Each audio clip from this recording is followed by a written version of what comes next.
Welcome to little Sri vlogs. இன்னைக்கு நான் துபாயில் உங்களுக்கு சூப்பரான அன்பாக்சிங் பண்ண போனேன். வாங்க பார்க்கலாம். Ready 1 2 3 start. Kids scooter.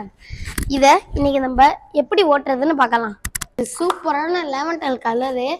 3 wheel இருக்கு பாருங்க. 1 2 3. இது அட்ஜஸ்டபிள் ஹேண்டில். இது நம்ம எவ்வளோ வேணால் அட்ஜஸ்ட் பண்ணிக்கலாம். எனக்கு இவ்வளோ தூரம் வருது. வாங்க பார்க்கலாம். இதுக்கு வந்து இங்கே அட்ஜஸ்டபிள் இது இங்கே 2 கம்பி இருக்கும். இதை இப்படி பிடிச்சிட்டு அதை இப்படி மேலே தூக்கணும். பாருங்க, எவ்வளோ தூரம் வேணால் நம்ம தூக்கிக்கலாம். இங்கே பாருங்க,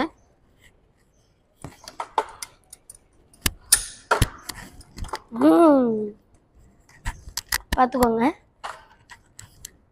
இது ஃபோல்டு பண்ணலாம். இது நல்லா ஃபோல்டு பண்ணலாம். வாங்க எப்படி ஃபோல்டு பண்ணுறதுன்னு பார்க்கலாம். இந்த பார் இருக்கு இல்லையா, இதை அப்படியே புஷ் பண்ணி இழுத்து அப்படியே தள்ளிடணும். பாருங்க,